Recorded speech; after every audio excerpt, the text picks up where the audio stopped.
好啦，hello，咁就歡迎大家嚟到呢個IFA 世界盃嘅系列啦。咁就今日就7月2號，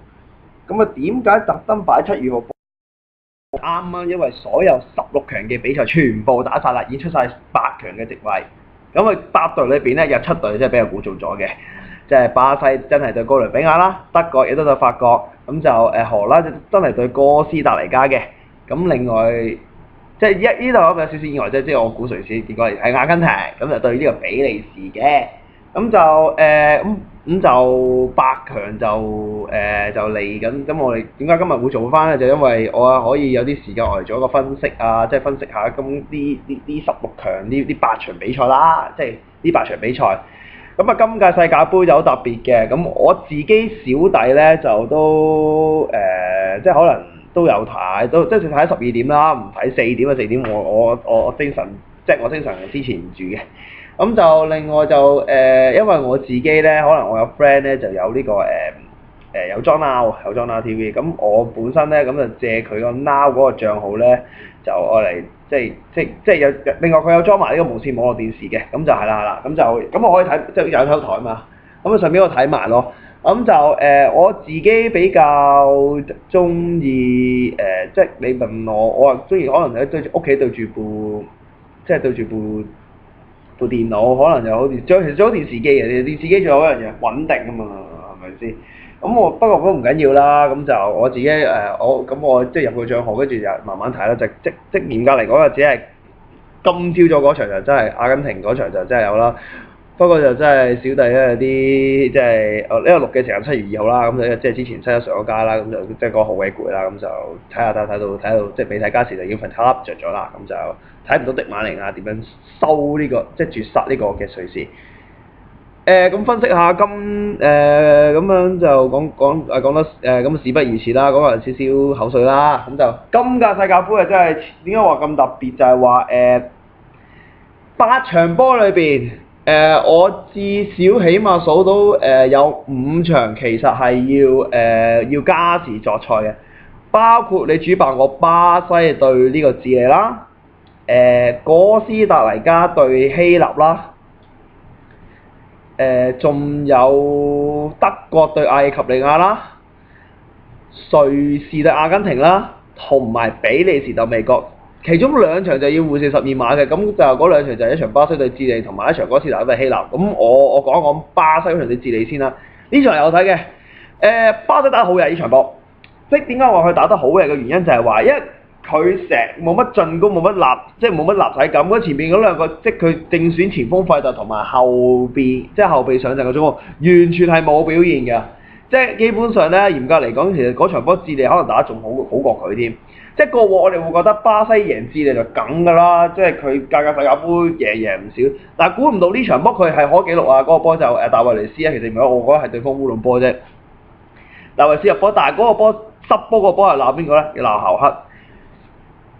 佢回傳嗰下俾馬西路想俾馬西路解圍，但係佢俾個波太細力，結果就俾華加斯截截到，就傳喺即係喺巴西嘅左邊後邊啊，咁啊結果就喺智利嘅右邊即係智利嘅右邊啦，咁傳中就俾亞歷斯山齊士入咗波就1-1，咁啊成場咁就嗰場波係好鬼悶嘅，坦白講句，我都覺得好鬼悶，好悶啊！呢場波完全係巴西打得好差，即係佢射12碼其實有少少暈仔，就呢場波我覺得。呢場波智利可能有機會反咬，但係只不過少少，我對於個人話有少少叫做主辦個情意結先至咁樣講嘅咋。咁另外咁就即係成場波，我覺得巴西即打唔出佢應有水準啦。進攻防守仲好啲，但係個進攻唔到好差嗰場波，好唔得啊，好曳啊嗰場波，唔合格啊！即係希望佢嚟緊對哥倫比亞就會打到啲啦。咁另外一場講哥倫比亞啦，哥倫比亞就贏得清風送爽啦。咁就憑住詹士洛迪古斯嘅2個入波就贏呢個烏拉圭，就2-0，就贏2-0就冇咗蘇亞雷斯嗰隊嘅烏拉圭。咁啊嗰場波就真係我冇乜點睇，我冇睇到先甚至。不過詹士洛迪古斯呢個球員嘅表現咧，就真係老實講句，佢即係我覺得哥倫比亞冇咗法卡奧之後咧，呢個球員就孭大飛咯。咁當然仲有好多球員幫到佢啦，例如古亞連啊、古達道啊、即神馬天尼斯啊呢啲好波之人會喺嗰度幫佢手啦，係咪？咁都做得好咁另外佢後邊都尚算穩陣啦，咁就結果就贏兩球啦。總之就洛迪古斯嗰個波真係好嘅，嗰個世界盃嚟嘅，冇得救啊！嗰個波好鬼靚啊，射得好靚，嗰個波冇得救，靚波嚟嘅嗰個波，靚到不得了。咁下一場咁荷蘭啦，荷蘭對墨西哥啦，咁啊上半嗱咁呢場波嘅特別之處係咩咧？有個叫 cooling break 嘅，嗱呢個就今屆世界盃就專登為大家而設嘅一個叫飲水時間，咁就比賽30分鐘，咁就會好似叫做休息咁樣啦，就會俾啲球員飲下水，因為嗰場波好鬼熱，當地係講緊35度啊，咁其實嚴格嚟講真係㗎，你諗下嗰啲球員咧，基本上你適應唔到啲咁熱天氣㗎嘛，咁所以一定要整個 cooling break，上下半場30分鐘咧就會俾大家有個叫飲水時間嘅，咁我會覺得係好事嚟嘅，我覺得其實香港學下佢哋，學下而家咁嘅情況啊，就係你因為香港有陣時咧，有時呢啲時候打波咧，個天氣好鬼熱㗎。即係我如果講3、4點嗰時候，哇熱到想嘔㗎，有陣時咧暴曬之後咧，反而你整個叫 cooling break嘅話咧，咁大家飲水時間嘅話咧，咁其實大家都有好處嘅。咁啊講翻嗰場波，咁就講翻嗰場波啦，咁就我覺得墨西哥其實下半場嗰段時間打得好好嘅，即係包括杜斯山即係由佢開埋紀錄天杜斯山路士嗰波射得好鬼靚嘅嗰波，嗰個波直頭係你左邊撳埋嚟，跟住地波咁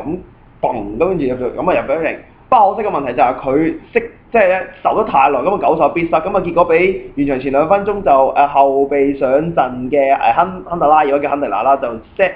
咁啊接應角球 set 還中間俾史尼達，好耐冇見嘅炮彈式火焰射球入咗，我哋嘅搞到龍門即係啲球迷叫佢 Sam 哥啦，因為個人真係好似阿 Sam 哥嘅吳鎮宇嘅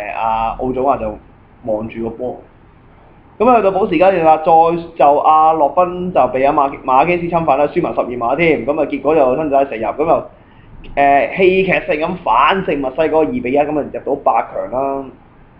咁咧下一場就哥斯達黎加對希臘啦，咁就咁嗰場波就真係我冇乜好講啦，因為可能冇乜點睇，似咗兩隻戲碼都明嘅。咁就入波就哥斯達黎加波先一發拜恩雷斯啦，咁就嗰邊即係臨尾嘅補時階段就憑住呢個帕德夫羅保魯斯就追翻成1-1啦，中堅嚟嘅帕德夫羅保魯斯就應該後嚟多蒙特嘅中堅係啦，入波啦。咁就嗰場波就至咗射12碼，就結果就哥斯達黎加贏啦，咁就入到8，咁就首次晉身8強啊！哥斯達黎加首次晉身8強啊，同哥倫比亞一樣都首次晉身8強。咁就下一組啦，咁啊法國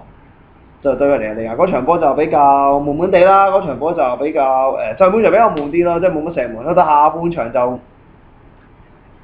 反而就佢換入阿基沙文啊，即係基奧特換出入基沙文嗰場波打幾好，反而基沙文打幾好嘅。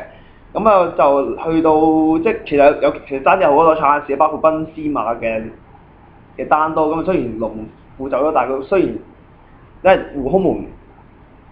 但係咁就嗰波入唔晒嗰個波，因為嗰個波仲差一個波位入唔晒。咁啊另外仲有卡比耶嘅仲未彈出啦。但係就嗰場波就要多謝龍門尼日利亞個門將柯耶馬啦，喺79分鐘啊，咁就就法國打冇個球，佢甩手，咁啊結果啲薩普羅普巴就多謝晒，咁啊贏先1-0啦。咁嗰個波係就係龍門出得曳㗎，即係我覺得咧嗰個波有做咩咧？因為人基本上咧，佢如果出得好嘅話咧，佢應該第一時間用手嚟打針，佢冇打針咁要拍走，點知又拍唔到，咁啊結果益晒保羅普巴多，咁後邊保羅普巴多謝晒啦，咁1-0啦，咁啊臨尾就嗰個波就由保個烏龍波啦，咁啊法國就贏2-0，咁啊晉級8強就對住我嘅而家噏嗰陣就係德國啦，咁德國法定時間打和喎，真係對阿爾及利亞去到加時先發威啦，憑住舒荷爾尼啦，同埋我最中意嘅阿仙奴球員其中之一嘅奧斯爾就追翻球啦，跟住雖然就話俾阿斯拉文迪就追翻成1-2嘅設計之後，但係都係結果都係贏嘅，但係結果都係德國晉身8強。咁啊下一場就瑞士對呢個阿根廷啦，又係單天保子帕美斯啦，但係嗰場波嚴格嚟講咧，聽嗰啲旁述員啊，即係香港嗰邊啊，嚟廣中德啊嗰啲咧，就話應該換咗迪馬利亞。咁可能佢哋會最終係佢唔嗰邊嘅教練係唔換佢係啱喎，因為最終入波係佢啊嘛。咁就話加時去到完場前嘅2分鐘啊先入波，咁就嗰場波就其實瑞士打得唔差嘅，其實嗰場波瑞士打得唔差嘅，其實坦白講句。即係其實打得唔曳嘅，咁嗰場就俾佢領先1-0，咁就入咗，咁就搞掂咗啦。咁就俾大馬緊咗。咁下一場啦，就比利時對美國，又係憑住呢個迪布尼即係以前效力車路士加利禾夫斯堡嘅球員啦，同埋盧卡新魔獸之稱嘅盧卡古就入波，點樣贏？加時上半場你先2-0。雖然加時下半場憑住格連將翻1-2，但係就都係於事無補。結果比利時就繼1986年之後再次晉身8強，8強啱啱噏咗啦，就係比利時就到呢先我講個賽程先，咁就德國對法國先嘅，咁就呢場就無線開翻啦，無線係即係中意又播翻免費波啦，咁就呢場波其中之一啦。咁另一場免費波就係瑞士唔係阿根廷對比利時冇，咁就呢兩場就7月5號、6號嘅凌晨0時開波㗎。咁嗰兩場凌晨4點就邊兩場咧？就係7月6號嘅凌晨4點咧，就係巴西即係要主8個啦。咁就嗰場唔會12碼有機會即係叫做驚，即係下鬼之下都 OK 都入到8強。咁啊對手就係哥倫比亞啦。咁下一場就係荷蘭就到呢個哥斯達黎加嘅。咁啊講下呢隊嘅分析啦，咁就如果巴西打到嗰場對智利水準嘅話咧，哥倫比亞肯定收佢檔，咁啊肯定8強之寶都似啦。如果你打翻嗰場對智利咁嘅水準嘅話係唔得嘅，咁所以史哥拉利一定會提點啲球員究竟點樣去處理，點樣去搞好呢班球員嘅，否則一定係死得好慘，話俾你聽。哥倫比亞只要打翻對烏拉圭嗰個表現就 O K 㗎啦，咁就又係好睇核心人物啦，詹士羅迪古斯啦，佢講下，其實佢已經入咗5球㗎咯噃，咁呢即係已經暫成神射手啦，咁就當然啦，我會覺得未必係佢做神射手嘅，我會覺得係今屆我會覺得今屆呢隊波都即係哥倫比亞，我覺得佢係近呢咁多屆以嚟最勁嘅一屆嚟嘅，坦白講句，好多後生仔好多好波之人都出到嚟，咁我覺得即係佢即係繼華特拉馬嗰個層之後再嚟新一層咯，即係中意個中單嗰條短場，但係佢重新起步之後，反而會做翻更好波嘅球員喺度咯。咁就巴西就你要諗下點樣搞掂好呢個哥倫比亞裏邊嗰啲進攻啊，同埋佢防守啦。咁當然佢後防我覺得冇乜大問題嘅，塔古斯華、大衛倫斯同埋門將祖利奧斯薩係冇乜問題嘅，係咪先？咁就另外即係你問我估邊隊贏，坦白講句，如果巴西打得如果唔係打嗰場即係對呢個智利打咁差嘅話咧，個表現嘅話咧，應該其實巴西贏嘅。巴西話實正常天時地利人和係咪先？咁佢點都要即係點？喂大佬入邊內亂嘅，即係入邊嘈啲巴閉咁，揾卡靠呢啲比賽，靠呢啲贏波振化士氣啊嘛，都繼續咁樣係咪先？咁下一場啦，咁就我德國就對法國。呢個即係我上線先啊，我上線。我好期待兩樣嘢，我最期待嘅，即係坦白講，德國對法國最期待嘅，因為我好想睇兩個，我預計啊，你唔好俾我吹中啊，今日錄嘅時候7月有，唔好俾我吹中兩大總統，即係兩大即係國家元首啊，一個叫做默克爾。一叫做奧朗德落場睇啊，咁啊好睇啊！我真係可能有個畫面你睇住兩個睇波，哇好鬼正啊！即係贏嗰個心開嗰陣真係好正㗎，大佬。咁當然啦，因為另外有陣中有即係雙方加埋有5至6個人阿仙奴球員嘅。咁法國嗰邊就基奧特啦、高斯尼咧，同埋前阿仙奴球員沙格拿啦。咁德國嗰邊就奧斯爾啦、普杜斯基啦，同埋梅迪薩卡嘅。咁我會睇好啲，即係我會睇嚴格嚟講咧。呢場我預計啊，我會預計可能要打到加時，甚至射埋12碼先分到勝負，因為今屆呢兩隊真係好平均。法國當然唔係上一屆嗰隊法國，嗰隊亂七八糟嗰隊法國嚟嘅。呢屆法國咧，完全係一班好聽迪金斯話，總之呢個迪金斯係咁樣嘅。迪金斯咧就係好明顯咧，佢係有地位嘅球員，有地位嘅教練嚟噶嘛。邊個同佢作反嗰個，即使你幾好波都，佢都唔會揀你。尤其即係你最好嗰個表姐就係拿斯尼啦，咁就其實都係當打噶嘛。今屆都幫曼城攞呢個聯賽冠軍嘅英超冠軍，但係個問題就係因為佢個紀律唔好，行為差，咁就阿迪金斯人委選佢嘅。OK，咁另外嗰邊啦，德國嗰邊就我會覺得佢哋打要你話佢無鋒陣，其實係錯嘅。其實佢好多都係前鋒類型嘅球員嚟嘅，包括湯馬士梅拿嗰場波嘅最佳球員舒奧利啊，嗰啲球員，咁嗰班全部識入波，甚至甚